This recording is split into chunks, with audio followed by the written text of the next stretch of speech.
Welcome to the OnScript podcast, your home for world-class conversations on scripture and theology, where you get to meet some of the best in the field. Visit us at onscript.study. Say hello on Twitter at OnScriptPodcast and stop by our Facebook page at facebook.com/OnScript. Hey, OnScript listeners, this is Matt Lynch coming to you from Regent College in Vancouver, and we've got another fantastic episode with Dr. Ervine Sheblazm for you. He comes on around this time every year and brings us his insights and wisdom, and you're in for a real treat this time. He's sharing about his the memoirs that he's written on the life of a theologian and scientist. So I think you'll find it fascinating, and we hope you enjoy it. If you'd like to subscribe on the basis of what you hear in this episode, by all means, make sure that you're subscribed on Apple Podcasts or wherever you listen, or if you want to give us a rating or review, please do so. Thanks so much for listening, and enjoy. Welcome back, OnScript listeners. We've got a very special guest today, back for the, fifth time. We're thrilled to have Dr. Ervine Sheblazm with us. Professor Ervine Sheblazm is a scientist and a biblical scholar who focuses on the Apostle Paul and works year-round at his laboratory and farmstead in the Lake District in the UK. He's the author of a number of books that we've discussed in previous podcasts, including Paul, Multiverse Theory, and The Journey of the Inner Soul. Also, Fault Lines in the Horizon, Paul's Dawning Age Marches On. He's written Feathers on the Nose, Paul's Radical Pastoral Theology for the Non-Anthropic World. He's written Child Rearing with the Apostle Paul in the book of Revelation. And the book we're discussing today is called A Life Living, Theology, Bibliosity, and to be Prodigiistic. Professor Sheblazm, welcome back to OnScript. Matthew, Matty boy, Mateus, it is good to be back here with you today. Yeah, wow. Welcome back. Thanks for that. Good to be back with you as well. You've got another book that you've completed, presumably. That's going to be out. Well, we'll come to that. New model, revolutionizing the space of the book. Yeah, well, that was part of what I wanted to, I was setting up a little bit there. Part of what I wanted to talk about today is the sort of new approach that you're taking to theology in the light of what you call the death of theology. We'll come to that later. But this is also a memoir. And so maybe you just want to talk a little bit about, what is it that prompted you to turn toward the memoir, different genre, different style of book, and so on? Can you hear that, Matt? Hear what? Can you hear that? That is what I think the market, the sound of the market calling for something new. Books, been the same for such a long time. I'm going to merge two things today with my announcement of my new book. Thank you again for giving me a platform to enable my works to get out there. Memoir, right? Story about me. That's what memoir stands for. So I have a story about me. Can I ask you a question, Matt? Is my story finished? Nope, it's not, is it? Is my story underway? Yes, it is. So how can you have a book about a process and a thing that's underway? It doesn't work, does it? So I brought together what I think is fantastic. My new book, a memoir about myself, a life living, theologicality, bibliosity, and to be prodigistic. That is a story in development. I am today going to announce. I'm going to take inspiration from big companies out there. I think you may have heard of a company called Netflix. Yeah. Basically, you pay money each month. You get your shows, don't you? Yeah. So my life is running currently right now. New model, £10, right? Throw me a tenner off Amazon. What do you get for tenner, Matt? What do you get for $10, $15, whatever it is? Isn't it? I don't know what the exchange rate is. Yeah, $15 or whatever. Probably like a burger or something, Yeah. Well, or like a $15 book. Yeah, exactly. So $15. Canadian dollars is a bit different in it as well. So whatever dollars you're using, get your dollars out, pass them through the Amazon or whatever you're going to use, you get a binder. What, like a 3-ring binder? Yeah. Okay. In it, if you want your money's worth, the introduction. That's it. I can't see you, but I can hear that frown. I can hear that frown on your face. As people say, turn that frown upside down. Only an introduction for a tenner. No. £10 a month. It's a subscription model. Introduction month 1. Last Friday of every month, you will be receiving a new chapter. So it's like watching a documentary about me all the time, every month. Every last Friday of every month. So that's the new model. It's a £10 up front, introduction, binder, and binder will have space for probably 100 chapters or something. You'll get just so you're clear, because I know you're a theologian, Matt, so I'm not sure on your maths, but if it's a chapter a month, that's 12 chapters a year. You'll get £10 a month. Right. So it's a living, breathing. Well, not actually living and breathing, but you know what I mean. It's like it's like a thing that's alive. I think, therefore I am, and we'll come on to that later. So yeah, that's the new model. I think my gut tells me it's going to be a winner. That is going to be a winning idea. Yeah, and in the publicity material that your publisher, which is your Center for Excellence, sent me, they said they had a quote from you, and I can't remember it exactly, but something to the effect that you are committed to writing this until your dying day. Maybe just talk a little bit about what it, as you look ahead and think about now this, you sort of locked yourself in to this agreement with your potential customers to write until your dying day. Now, a lot of people can't write on their dying day. How do you look at that? We'll come on to this later. The Centers for Excellence, we'll talk about this. I don't know, spoiler alert, but I don't obviously want to put too much forward, but there is a movement that's moving, hence the movement. You know what movements need, Matt? Money.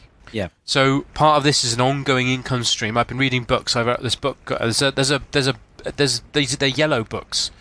You can get them in the library, and they're for dummies. And I found a book, and it was recommended to me by many people, and it was the Basic Business 101 for you Americans, or Basic Business Stuff for Dummies. I read it. I got it. I'm not a capitalist. I'm not that, but you have to make the realization that stuff needs to be paid for. So what I'm thinking is £10 a month, a million subscribers. That's £10 million a month. That's £120 million a year. Okay, so with that kind of money, I think we're onto a roller. So what I thought I'd do with that kind of money, I could employ somebody who would follow me around, and then they just write my story as we go, like a ghost. Is it a ghost writer? Yeah, a biographer. So they're not actually a ghost. They're a writer who I don't know. Anyway, so a ghost writer. They follow me around, and so if I am dying or I get hit by a bus, even mid sentence, they'll have it. So that's what we got. Yeah. Let's talk a little bit about some updates in your life and how that feeds into your memoir and in some. Whoa, Matt! I must stop you there. Have you not had a recent book launch? Yeah, I did. And drop it. What is it? So it's got like Fury. A knife. It's like a knife on the front. Yeah. It's called Flood. Was that your idea, or was that like the publisher forced that on you? That's the the publisher suggested it to me. I wouldn't say they forced it on me, but yeah. Okay, fine. Just interesting choice. I wouldn't have gone for it. I think I like a more of a you're not on the cover. Was that like a choice you made? You didn't think. Is that an aesthetic thing that you chose not to be on the cover? I guess that was a publisher choice that they decided not to put me on the cover. I don't know what's behind that. I didn't read into it too much though. Okay. I wouldn't. I'd give that 5 minutes of your time, Matt. I would. It's interesting to see you're not. I think a full view of you as an entity on the front cover holding a dagger. Well, I think would have been better. I'm going to be honest. I would say by now we have a friendship, and transparency is a key to good friendship. And I would just say I think you, maybe in a kind of like an Old Testament like outfit with a dagger, I think would have gone better. But anyway. I will read the book. I've ordered it off Amazon. Checked it out. Doing really well. 1 review in the UK so far. Yeah. 4 stars, which I thought was a bit mean. That was a verified reviewer as well. They actually read it.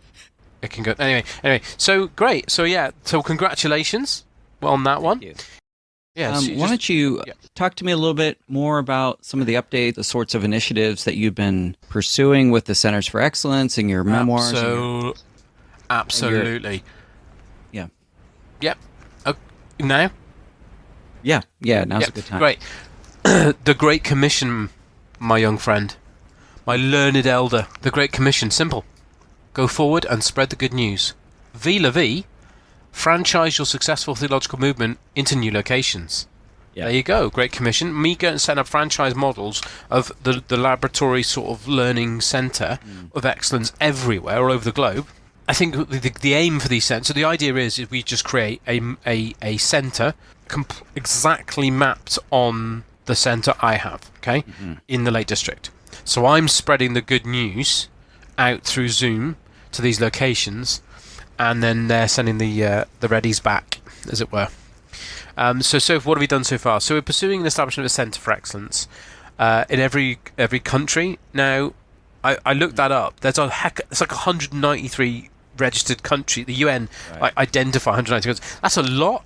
So I've gone for more of a nuanced approach, and I've come up with what I call the worthwhile country list. And so these are places that have kind of they've got to be bastions of theological thought. So I've broken the world down. I've come up with a way of breaking the world down into 7 areas. So the first one I came up with was North America. So the bastions of theological thought in North America are dead easy. That's an easy one to start with. It's Mexico and the USA. So I think. What about Canada? Canada. Well, we went through. We used a culture matrix that I came up with, and it was like a Venn diagram with a sort of thing. And basically, the difficulty with Canada, and I'll be honest with you, and transparency is one of my key values. The Canadians themselves as a people group haven't really done much. Is that the shadow of being in America? You know, they put a man on the moon. If your neighbour puts a man on the moon, and all you've done is invented maple syrup, it's just difficult, isn't it? You know, I just find that quite awkward. So we've put a pin in the Canadian sort of venture for now, and I think we're mainly going to focus on the other bastions of USA and Mexico. Yeah. Okay. So you've got Mexico, USA in your in that segment that you call North America. And tell me about how it's going establishing these centers for excellence. So you've got one in the Lake District, and I guess you're building on its success, presumably. And then exactly. Map it out, get it right, and then so the first place, what do? It's a bit of a stretch, and obviously the time difference is a bit of a issue at the moment. I can't do Zooms in the evening. I'm too busy. So we've gone for more local. Like, what's the closest place to us that's far away? So it's kind of a close far country, and that's en français, as they say in France. You know, you think about Paris and the thought that has birthed from Paris. The philosophers, the stuff that came, art, exactly, art. They've got so many museums and stuff there, you know.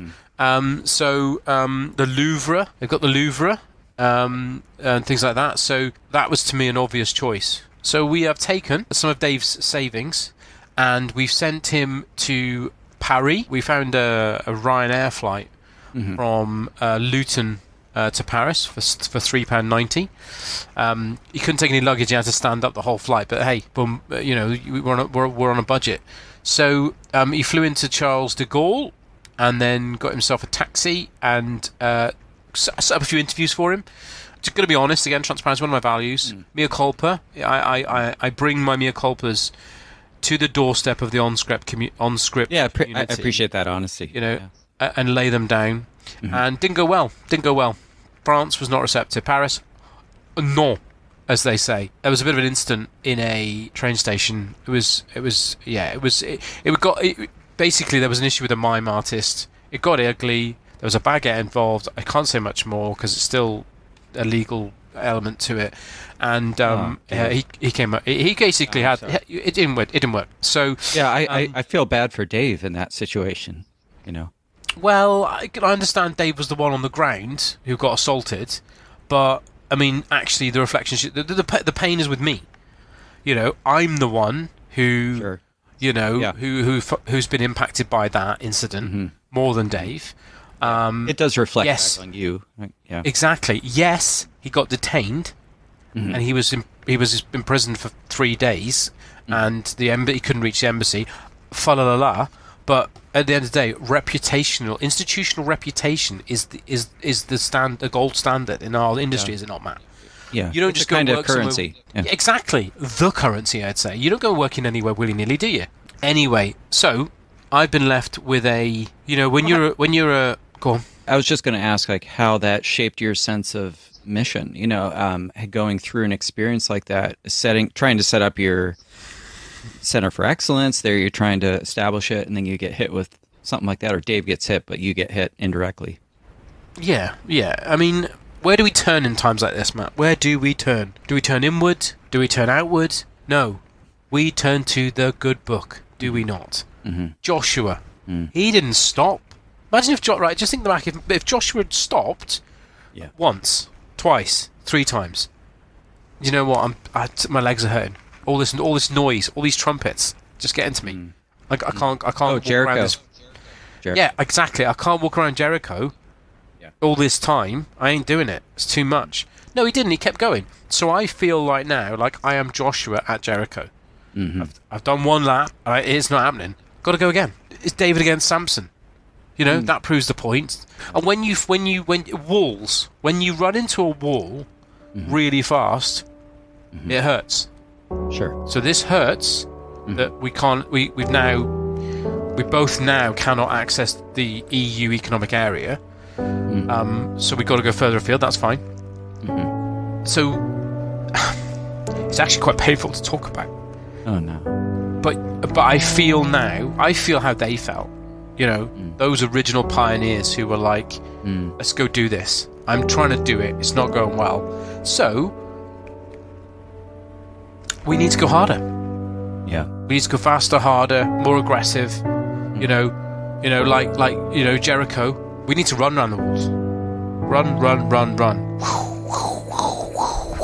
Sure. Blow that trumpet harder. Yeah.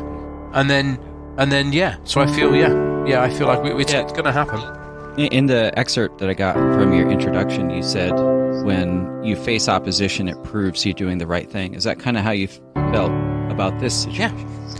If every publishing house, you must know how this feels, yeah?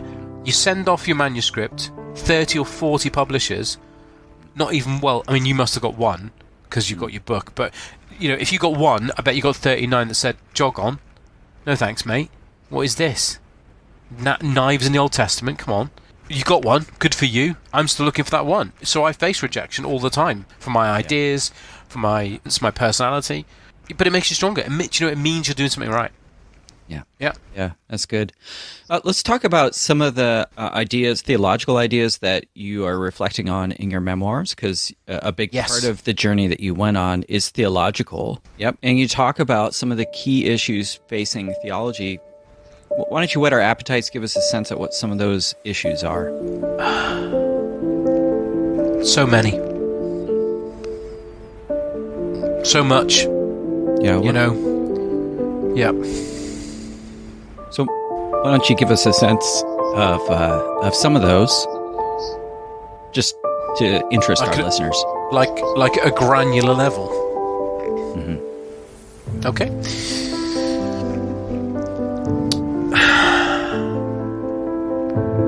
Dualism. Yeah, that's a big one.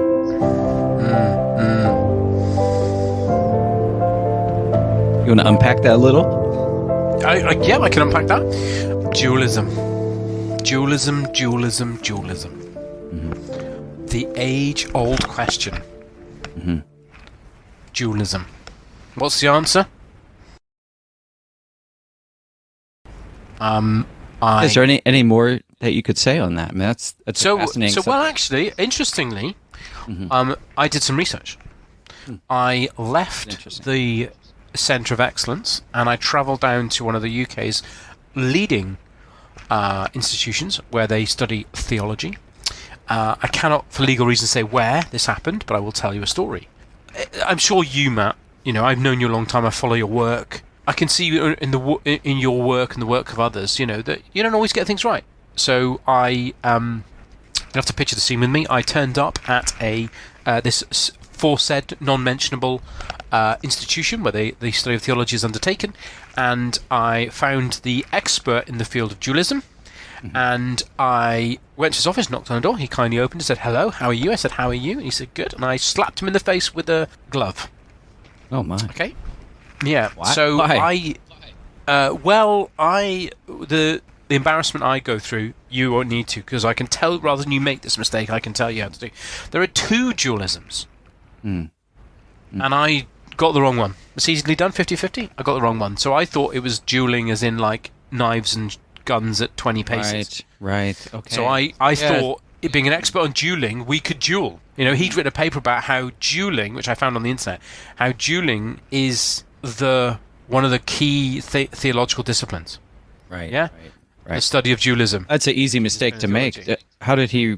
Was he? Did he? Well, kick out obviously, of it? No. I think at the moment, maybe next year, I can give you a full breakdown of the. When there's ongoing legal procedures on stuff, you're not supposed to talk about it because it could obviously influence the jury. So I'll leave that there. But yeah, it didn't go very well. That one. Yeah. But you've had a lot of opposition this year. I mean, I guess that's part of a good memoir, is reflecting on how you struggled through. So you've had the opposition in France, in this institution, and right. I have had a struggle. My work is cutting edge. It is right on the knife edge, and I think that causes some people uncomfortableness. Yeah. So you've got that active lawsuit underway, and yes, and part of that. Well, what sort of what did that prompting you? Like, how did you struggle through that? Well, it's more than a struggle. It's more that I struggle with being confined. I see you, Matt, as one of this globe's premier thought leaders. Just in theology, not in like other stuff. Just theology. Well, actually, just Old Testament. Yes, just Old Testament theology. I think there's some really amazing thinkers in the New Testament, but I'd keep you more old. So you're a thought leader in that area, and you don't like being confined, do you? You want to just wildly, run through meadows of thought all the time. I can't do that anymore. I've been constrained. So there's financial problems, and there's also the courts have decided that I need to have some discussions with people to sort of aid me in making sure that I don't keep doing these kind of what they said are strange interactions with other people. Yeah. So I've been talking to my friend in her office, and I have to go to these appointments, and she has recommended poetry. So I'll come on to that in a minute. We've got a fix for the financials, which is great. Dave has come into play on this very kindly. So he's actually now the CEO of the Lake District Centre of Excellence, which is great. He's also the governance and trustees of the centre, which is great. So that's been good, really useful. So so that's helped us there. My name might not be on the door anymore, but my brain is inside, as it were.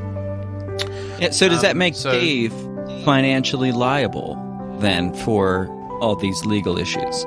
Well, I wouldn't phrase it like that. I would say that Dave is in a position where he can hold on to the important bits of the organisation in a way that means that he's got a hold of them permanently, and I'm more of a free spirit. Okay. Yeah, I'd put it like that. Yeah. So and the other side of it is the fact that I need to submit a poem once a week. What my experience of these struggles, these kind of events that are beyond my control, have kind of made me feel. Yeah. So what's an example? Do you have some poetry to share with our listeners? Oh, I don't know if I could, Matt. Yeah. I don't know. I've not. Hey, I've not put this in the public domain yet. No. Yeah. Okay. All right then. So this is my first poem. And it's called To Duel or Not to Duel? That is the question. Very good. This is completely my work, Okay. I challenged a theologian to a duel, but before the fight, I acted the fool, hitting him with my glove in jest. But it turns out he took it quite serious. He ran to his office to hide and cower. I left with my ego turned sour, regretting the whole thing, wishing I'd thought before I hit him and my plan came to naught. But it only got worse when the court papers came, a restraining order with my name, barring me from getting close to the man and making me wish it had never began. So let this be a lesson to all. Don't hit a theologian, big or small, for you may find yourself with a court order and a reputation that's in the gutter. For now I can keep my distance and reflect on the foolishness of my impulsive act. And maybe one day I'll make amends and hope that the theologian will become my friends. Oh, wow. Oh, that's great. That's good, don't it? Like, there's a part 1, part 2, middle, beginning, middle, and end. That is what a secret to good poetry, I've heard. Yeah, beginning, middle, end. Yeah, like a story. Yeah. You can hear that quite loud in the microphone, so you might want to keep that back. You've talked about like major theological developments. The first one we talked about was dualism. The second major area you talk about in the book is embodiment. What do you mean by that? Why is that so significant? Pull your socks up, man. We're going to deep dive now. We're gonna go deep dive, and embody Samuel in a minute. Embodiment. 3 parts to it. The prefix can mean in or on. Body, meant, take on, be of. Yep. The problem these days is a lot of confusion about the body. A lot of confusion. Is embodiment in, on, around, through, on the body, in the body, at the body? So that kind of stuff is quite confusing. So we need to focus, and we need to get a perfect example of embodiment. 1 Samuel 5:4 NIV. But the following morning, when they arose, there was Dagon, fallen on his face on the ground before the ark of the Lord.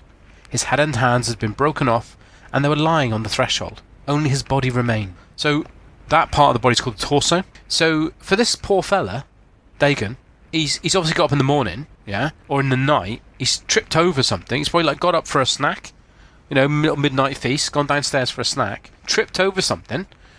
His head and his hands are broken off. I mean, that's some injury there, isn't it? Like, must have, like, I mean, in those days, I imagine the floor was made of like stone, wasn't it? Yeah. So if you'd have tripped down the stairs in those days, with a cheese sandwich and a glass of milk, that wouldn't end up. So so this is a prime example of why embodiment is so important to the modern theological thought and sort of discussions. Yeah, that's a really helpful example, and part of what you point out in the book is that even though his head and hands had broken off, like he persisted, and it says his body remained. Yeah, I'm not quite sure how that works myself. That's not really something I can experiment with at the Centre of Excellence. It's embodiment, to me, that's the core of the embodiment movement that we need to start, seriously discussing. Sure. And as people say, you can only eat the corn after you've eaten the husk. I think that helps us understand what's going on in Samuel. Yeah. That's good. 5 notes on a piano are 2 on a kazoo. Huh. Talk about clarity. It's like putting the window wipers on. Yeah, that's good. So you've got this book, the 3-ring binder. People can subscribe to it, and in it, you're going to be unpacking your theological reflections on the major issues facing us today. We've talked about dualism, embodiment. What are some of the other?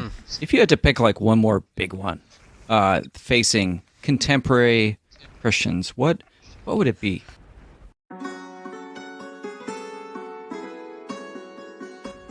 Here's a prime example. So let's take the Israelis, the Israelites, and the war of the Malachites, which we all know attacked Israel in the wilderness. When they were leaving the Promised Land, they're heading towards Egypt. In that part of the story, if I'm not mistaken, Aaron popped up, blew the shofar, and I believe that the shofar in this part of the story was a real warning about the impending death of theology. Coming on to us this day, potentially. You'll notice in the story that the ark opened and essentially blasted away all opponents. It's probably because of the powerful animals in it who were cooped up from the flood. And that's a lot to take in, and that needs a lot of unpacking. Wow. So you're connecting Ark of the Covenant and Ark of Noah. Huh. Interesting.